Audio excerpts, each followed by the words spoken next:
আসসালামু আলাইকুম ওয়া রাহমাতুল্লাহি ওয়া বারাকাতুহু। ওয়া আলাইকুম আসসালাম ওয়া রাহমাতুল্লাহি ওয়া বারাকাতুহু। কি ভাই সালাম আওয়াজ গুলো শুনেন নাই? আসসালামু আলাইকুম ওয়া রাহমাতুল্লাহি ওয়া বারাকাতুহু।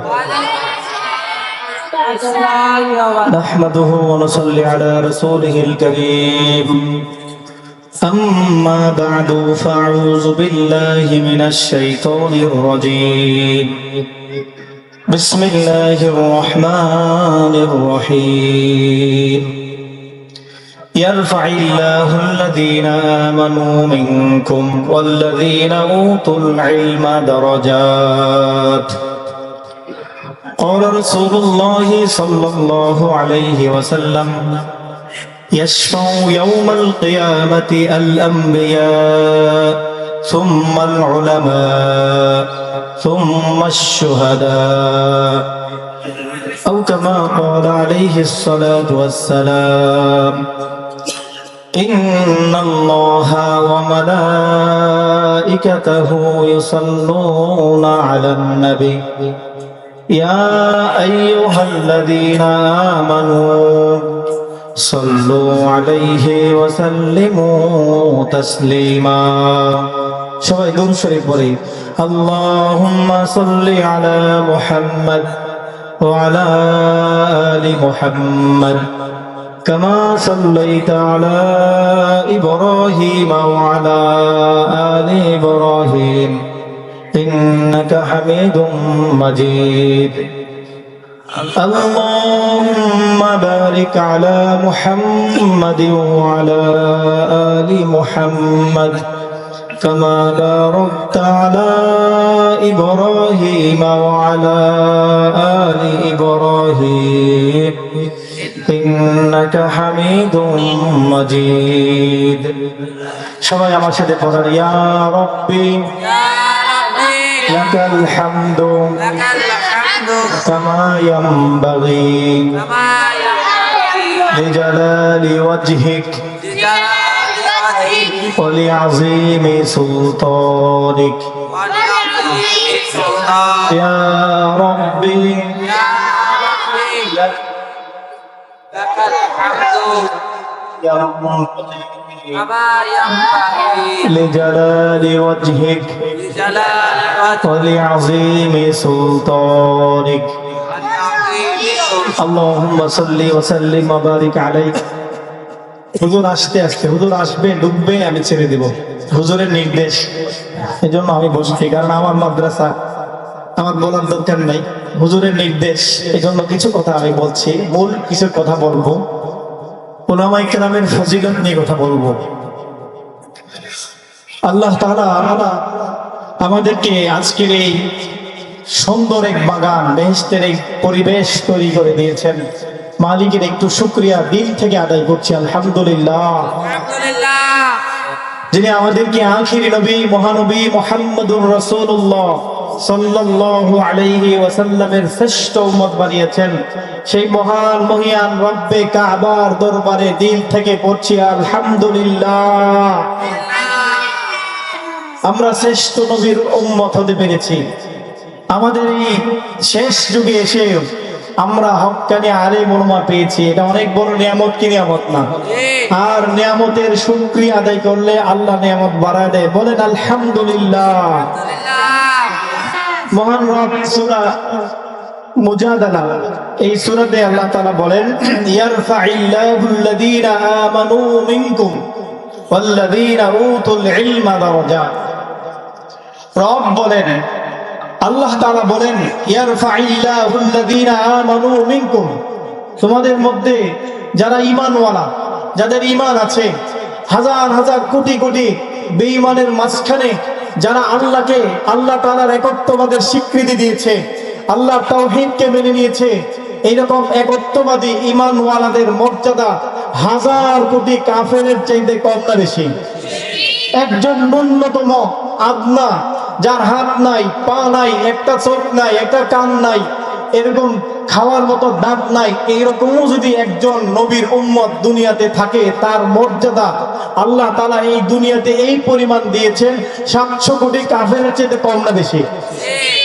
পা দিয়ে মসজিদে যেতে পারে না, হাত দিয়ে কিছু লিখতেও পারে না, জবান দিয়ে পড়তেও পারে না, চোখ দিয়ে দেখেও না, এরকম লেংরা লুলা আতুরা এইরকম যদি একজন সন্তানও হয়, এইরকম একজন নবীর উম্মত হয়, তার দাম আছে না নাই? একটু কথা আওয়াজ দিবেন। হুজুর আস্তে আস্তে আমাদের একটু লোক জমলো, হুজুর কথা বলতে আনন্দ পাবেন। মুহতারাম, আল্লাহ বলছেন ইমানদারদের দাম কম না বেশি? একটু আওয়াজ দেন, কম না বেশি? ইমানদারদের। এরপরে কি বলেন? আল্লাযীনা উতুল ইলমা দারাজাত। এই ইমানদারদের মধ্যে আল্লাহ তাআলা যাদেরকে ইলম দিয়েছেন, আল্লাহ তাআলা আল্লাহর কিতাবের জ্ঞান যাদেরকে দিয়েছেন, নবীর হাদিসের জ্ঞান যাদেরকে দিয়েছেন, আল্লাহর সঠিক পথের রাহবারির দায়িত্ব যাদেরকে দিয়েছেন, চৌকিদারির দায়িত্ব আল্লাহ যাদেরকে দিয়েছেন, দুনিয়া ভর মানুষের কাছে আল্লাহর তাওহীদের কথা পৌঁছাবে, নবীর রিসালাতের কথা পৌঁছাবে, এই দায়িত্ব আল্লাহ তাআলা যাদেরকে দিয়েছেন, মালিক বলেন তার দাম আমি বাড়ায়া দিয়েছি। সুবহানাল্লাহ। তাহলে সারা দুনিয়ার সমস্ত কাফেরের চাইতে ইমানদারের দাম কম না বেশি? আর সারা পৃথিবীর সমস্ত ইমানদারের মধ্যে উলামায়ে কেরাম যাদেরকে আল্লাহ ইলম দিয়েছেন তাদের দাম কম না বেশি? একটু খেয়াল করবেন, এত দাম বেশি। হযরত ওমর রাদিয়াল্লাহু তাআলা আনহু উনি এক বিশাল বাহিনী নিয়ে যুদ্ধে রওনা করছেন, এক খালি প্রান্তর মাঠের মাঝখানে দাঁড়ায় গেছেন। সেনাপতি যখন দাঁড়ায় যায়, পিছের লোকরা কি করবে? দাঁড়ায় যায়, সবাই দাঁড়ায় গেছে যে হযরত আপনি এখানে দাঁড়ালেন কেন? হযরত ওমর বলেন, গত কয়েক বছর আগেও আমার বাবা এই জায়গায় আমাকে মারছেন, আমাকে আঘাত করছেন। বলছেন, বেটা ওমর, তুমি এত বিয়াক্কল, এত বোকা, একটা ছাগল ঠিক মতো রাখতে পারো না, একটা গরু ঠিক মতো ধরতে পারো না, তুমি জীবনে কি করে খাইবা? তোমার ভবিষ্যৎ নিয়ে আমি চিন্তিত, তোমার ভবিষ্যৎ নিয়ে আমি চিন্তিত। ভাই বলেন, বাপ মা সন্তানের ভবিষ্যৎ নিয়ে চিন্তা করে কি করে না? সন্তানের চিন্তা করতে যেয়ে তো বাবা সুদ খায়, ঘুষ খায়, দুর্নীতি করে, এরকম বাবার সংখ্যা আছে না নাই? সন্তানের সুখের জন্য বাপ জোহরের নামাজ পড়ে না, ওই সন্তানের কামাই করবে, আসর পড়ে না, ফজর পড়ে না, এইরকম কুলাঙ্গার বাপ আছে না নাই? বাবা বলতেন যে ওমর, তোমার ব্যাপারে আমার চিন্তা হয়। কেন? কারণ একটা ছাগল, তিনটা ছাগল দিলে একটাকে ধরতে ধরতে আরো দুইটা ওই দিকে দৌড় দিত, উনি আরেকটার দিকে যাইতেন, আরে এরপর আরেকটার দিকে যাইতেন, মানে হযবরল অবস্থা তৈরি হতো। হযরত ওমর বলেন, গত কয়েক বছর আগেও আমার বাবা আমাকে নিয়ে চিন্তিত ছিলেন, আমি কি করে খাবো। কিন্তু আজকে আল্লাহর কোরআনের বরকতে, আল্লাহর রাসূলের সুন্নতে আমার দাম আল্লাহ এত বাড়াইছেন, শুধু পশু পাখি না, বরং হাজারো মানুষের রাহবারির দায়িত্ব আমাকে দিয়েছে। বলেন আল্লাহু আকবার। যেই লোকটা দুইটা ছাগল রাখতে পারতেন না, কন্ট্রোল করতে পারতেন না, ওই লোককে আল্লাহ তাআলা অর্ধ জাহানের খেলাফতের দায়িত্ব দিয়েছেন, যার খেলাফত চলমান অবস্থায় এই পৃথিবীতে 22 লক্ষ বর্গ কিলোমিটার এই ইসলামের শাসনের অধীনে চলে আসছে। বলে সুবহানাল্লাহ। বলেন কিসের বরকত? ইলম। আল্লাহর কোরআনের ইলম, আল্লাহর কোরআনের ইলম যার মধ্যে চলে আসে, আল্লাহ তার দাম বাড়ায় দেয়। কেমন বাড়ায় দেয়? যখন কেউ ইলম শিখে, তখন তার পায়ের নিচে ফেরেশতাদের নূরের পাখা বিছায়া দেয়। বলেন সুবহানাল্লাহ। এগুলো তো আপনারা জানেন, ঠিক না? সহজ কথা, একদম সহজ কথা। আল্লাহ তাআলা এই জমিনে, আল্লাহ তাআলার প্রতিনিধি যাদেরকে প্রেরণ করেছেন, মানুষ, ওই মানুষের রাহবারি করার জন্য যাদেরকে পাঠাইছেন, তাদের দাম কোনো অংশে কিন্তু কম নয়। তারা আছে বিদায় আজও আমাদের ঈমানের হালাত ঠিক আছে। ঠিক কি ঠিক না? উলামায়ে কেরামের মেহনতের কারণে আমাদের ঈমানের হালাত এখনো ঠিক আছে। আমরা এখনো শিরিক থেকে বাঁচতে পারি, এখনো কুফর থেকে বাঁচতে পারি, এখনো আমাদেরকে বেদাত সম্পর্কে সতর্ক করার জন্য হক্কানি উলামায়ে কেরাম আছে না নাই? মুহতারাম, আমাদের এই সমাজে আমরা উলামায়ে কেরামদেরকে একটা পার্ট মনে করি, আমরা মনে করি হুজুররা দাওয়াত খাবে মানুষের বাড়িতে, এরপরে কিছু হাদিয়া নিবে, আমরা এটাকেই যথেষ্ট মনে করি। আমার বাবা মারা গেলে জানাজা দিবে, দাফন করাবে, এখানেই যথেষ্ট মনে করি। আর কোনো জায়গায় উলামায়ে কেরামকে নেওয়ার প্রয়োজন মনে করি না। এটা ভুল। উলামায়ে কেরাম সব কাজে আমাদের পরামর্শদাতা থাকবেন। কথা কি বুঝে আসছে? দাম সবচেয়ে বেশি কার? ইলমওয়ালা নাকি আমলওয়ালা? শোনেন, আমলওয়ালা যারা আমল করে, আবেদ, ইবাদত করতে করতে 24 ঘন্টা তার ইবাদত, এক মুহূর্তের জন্য তরফাতা আইন, একটা মুহূর্তের জন্য, চোখের পলকের জন্য যে কোনো গুনাহ করে না, এরকম আবেদ, এরকম একজন আবেদ যার প্রতিটা সেকেন্ডে ইবাদত, সারা রাত যার ইবাদত, সারা দিন যার রোজা, দিনে সিয়াম, রাতে কিয়াম, এইরকম একজন ব্যক্তির সারা দিন রাতের ইবাদত আর একজন আলেমের 1 মিনিটের দর্শ কম না বেশি? কারণ আলেমের দর্শে হাজারো মানুষ বেদাত থেকে মুক্ত হবে, আবেদের ইবাদতে হাজার মানুষ এরকম জাহান্নাম থেকে মুক্তির পথ প্রাপ্ত হবে।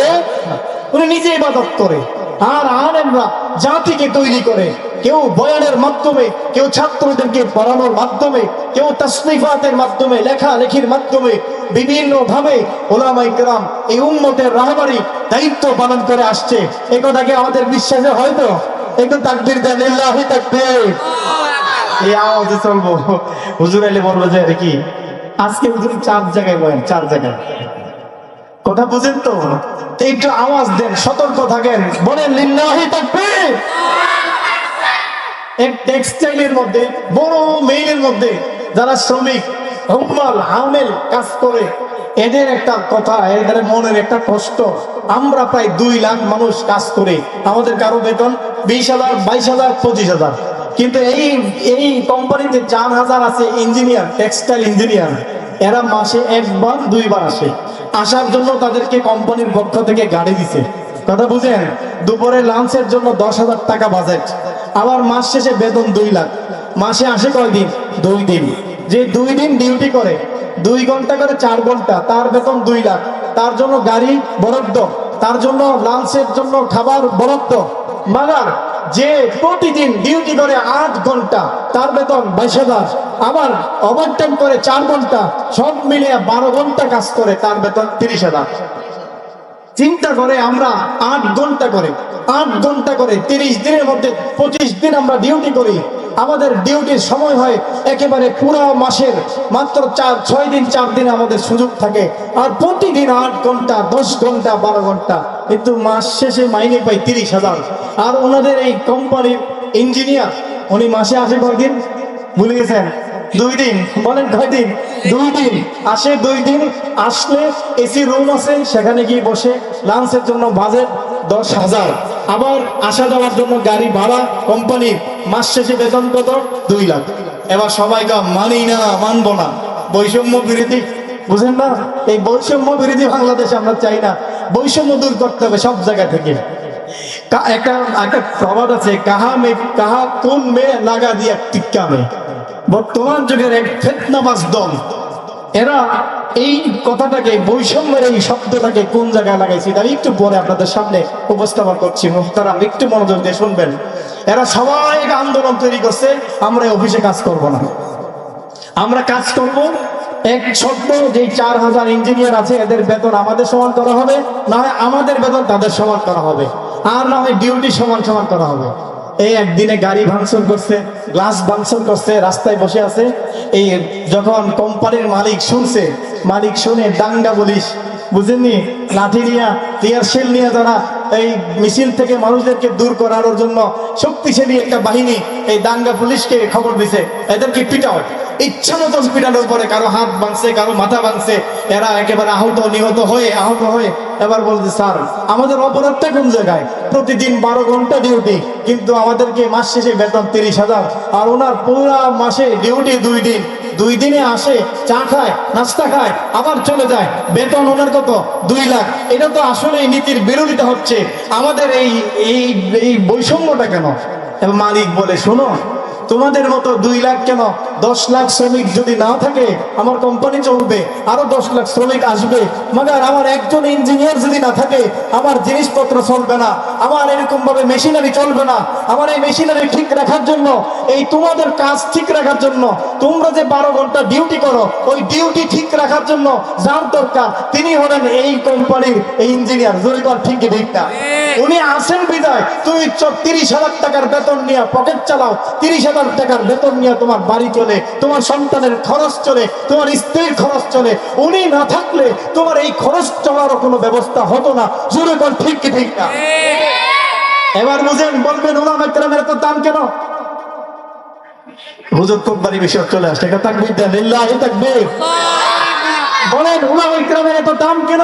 বলে উলামায়ে কেরামের এত দাম এই কারণে আলেমরা আছেন বিদায় উম্মত এখনো শিরক থেকে মুক্ত, উম্মত এখনো পর্যন্ত বিদআত থেকে মুক্ত, উম্মত এখনো পর্যন্ত নাজায়েজ আর হারাম কাজ থেকে মুক্ত। আজও পর্যন্ত আলেমরা দরদের সাথে কখনো যুবকদেরকে, কখনো বৃদ্ধদেরকে, কখনো ঘরে ঘরে, কখনো বাড়ি বাড়ি এইভাবে গিয়ে বুঝায়া বুঝায়া আজকের যুগের হাজারো যুবক আলেমদের কথা শুনে দিনের পথে আসছে না আসে নাই? জোরে করে আসছে কি আসে নাই? এই আলেমদের দাম বেশি হওয়ার কথা কিনা বলেন? আল্লাহ তাআলা দাম বাড়াইছে। আমার আপনার হিংসা লাগলেও কিছু করার নাই।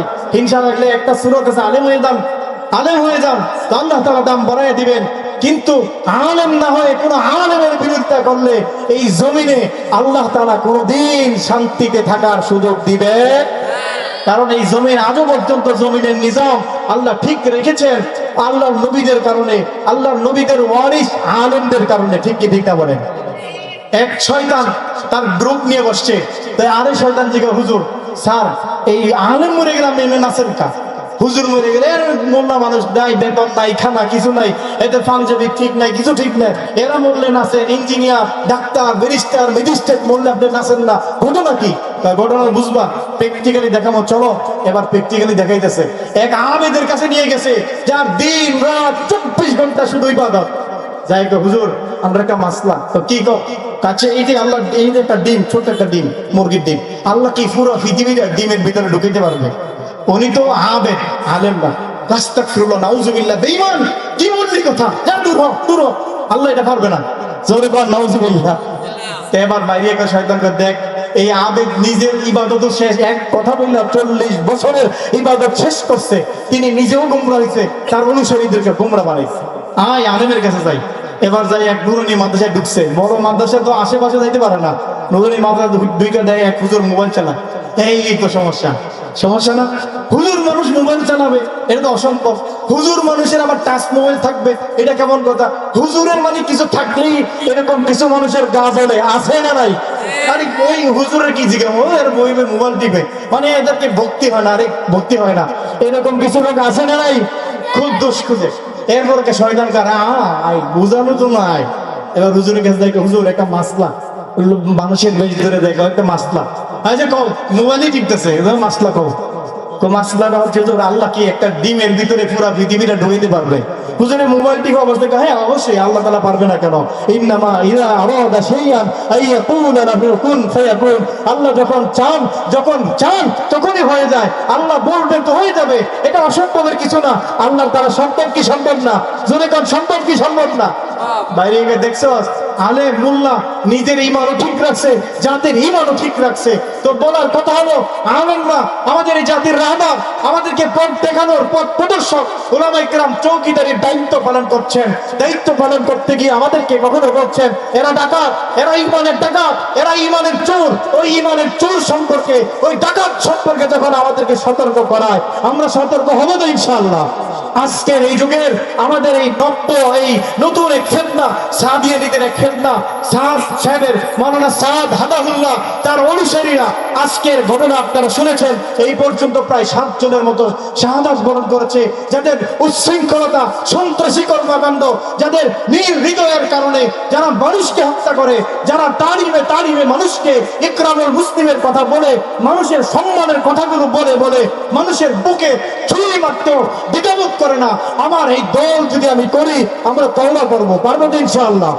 এই কখনো মানুষ হত্যাকারী কখনো মানুষ হতে পারে না। আপনারা দেখছেন জানোয়ার কখনো জানোয়ারের মারে না, বাঘ কখনো বাঘকে মানে না, কিন্তু এই মানুষ আমার উম্মতের শ্রেষ্ঠ জাতি, আলেমদের গায়ে হাত তোলে। আপনি মনে করেন কি পরিমাণ জঘন্য এই জাতি।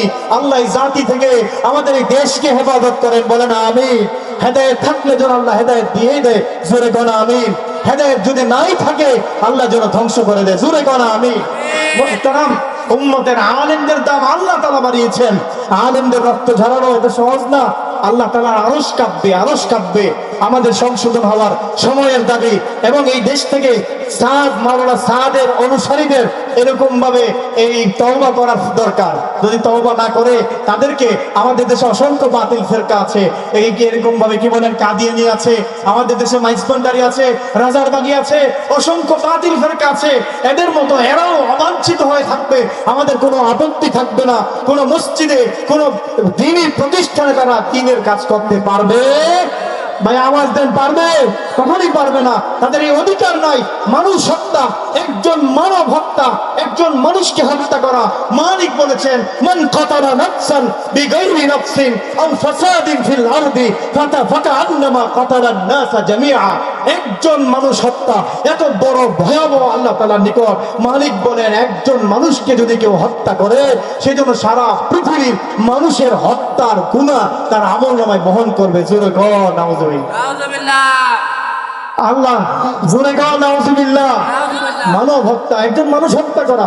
আপনারা দেখেছেন বিগত স্বৈরাচার সরকারের আমলে তাদের সরকারি, তাদের এই কি বলে সিংহাসনকে ঠিক রাখার জন্য অসংখ্য ছাত্রদেরকে, তো অসংখ্য সাধারণ মানুষদেরকে, তাদের বিরোধী দলীয় ব্যক্তিদেরকে গুম করেছে, খুন করেছে, হত্যা করেছে, জেলে বন্দী করেছে, আলেম উলামাদের উপর নির্যাতন করেছে। এইরকম ঘটনা আপনারা শুনছেন কিনা? আল্লাহ তাআলা ছাড় দিয়েছেন, মাগার চূড়ান্ত পর্যায়ে ছেড়ে দেন নাই। চূড়ান্ত পর্যায়ে তাদের পরাজয় ঘটেছে। এই জমিনে তারা লাঞ্ছিত, অপমানিত হয়েছে। আবার কিয়ামতের দিন আল্লাহ মাফ করে দিবেন। বলেন মাফ করে দিবেন? মাফ হবে না, মালিক মাফ করবে না। মানুষের হত্যা করা, মানুষের রক্তপাত করা, আলেমদের গা থেকে রক্ত ঝরানো, আল্লাহু আকবার, কত ভয়ঙ্কর গুনাহ। আল্লাহ তাআলা বলেন, ওমাই ইয়াকতুল নাফসান বিগাইরি নাফসিন, একজন মানুষকে যদি অন্যায়ভাবে হত্যা করা হয়, অন্যায়ভাবে হত্যা করা হয়, এই অন্যায় হত্যার কারণে মালিক তার উপর রাগান্বিত হন, তার উপর অভিশাপ নাজিল করেন, তার উপর জাহান্নামকে আল্লাহ তাআলা অবধারিত করে দেন। জোরে কর নাউযুবিল্লাহ। মুহতারাম আলেম উলামা, আমাদের শত্রু না, আমাদের বন্ধু। আমাদেরকে সবসময় সতর্ক করুন। একজন চৌকিদার, আমাদের মাদ্রাসার গেটে যদি কোনো দারোয়ান রাখি, রাতের বেলা যখন কোনো ডাকাত ঢুকে, তখন তিনি বাঁশি ফু দেয়, বাঁশি জোরে করে ফু দেয়, ফু দিয়ে বুঝায়, ওই বাড়ির লোকেরা সতর্ক হও, ডাকাত আসতেছে। এখন এই চোর আসার সময় যদি ট্রাই প্যান্ট পরে আসে, সাপ দেখা যায়, ভদ্রলোক দেখা যায়, উনি কি ফু দিবে না? জোরে কোন ফু দিবে কিনা? ফু দিয়ে বলবে, ভাই চোর এখন নতুন ডিজিটাল পদ্ধতিতে আসছে, চোর এখন ট্রাই পরে আসছে। এই চোর যদি মাওলানা সাদের আকৃতি ধারণ করে, মাথায় পাগড়ি পরে, গায়ে জুব্বা পরে, নবীর সুন্নতের লিবাস ধারণ করে যদি এরকম মানুষের ঈমানের ডাকাতি করার জন্য আসে, তখন এই যিনি দারোয়ান, তিনি বাঁশি ফু দিয়া মানুষকে জানাই দেবে, এই শোনো, আজকের ডাকাত, আজকের চোর নতুন আকৃতিতে, চোরের আকৃতির রূপ পরিবর্তন করে, মূল্যার আকৃতি ধারণ করে, মাথায় পাগড়ি ধারণ করে, মুখে নবীর সুন্নাহ ধারণ করে, গায়ে জুব্বা ধারণ করে আসতেছে। অতএব তোমরা সাবধান হও। আর যদি চৌকিদার না বলে, উনি জিম্মাদার থাকবে, দায়ী এই ব্যাপারে অবহেলার কারণে উনি এরকম গ্রেফতার হবে। জোরে কর ঠিক না? এই জন্য আমাদের আলেমরা আমাদেরকে বারবার বলে দেন, ভাই এটা আলেম না, এটা আলেম নামে ডাকাত, এটা আলেম না, এটা উম্মতের ঈমানের ডাকাত। উম্মতকে শিরকের দিকে নিয়ে যাওয়ার জন্য, উম্মতকে নবীদের সাথে বেয়াদবি করার জন্য, উম্মতকে অসংখ্যভাবে কোরআনের ভুল ব্যাখ্যায় নিয়ে যাওয়ার জন্য, জাহান্নামের পথে নেওয়ার জন্য বারবার যিনি দায়ীর আসনে বসে আহ্বান করবে, উনি কখনো উম্মতের রাহবার হতে পারে না। আল্লাহ তাআলা আমাদেরকে আমাদের উলামা ইকরামের সাথে থেকে আমাদের জীবন, আমাদের মৃত্যু পর্যন্ত আলেমদের দেখানো রাস্তায় চলে দুনিয়া আখিরাতে সফলতা অর্জন করা তৌফিক দেন। জোরে বলেন আমিন। লিল্লাহি তাকবীর।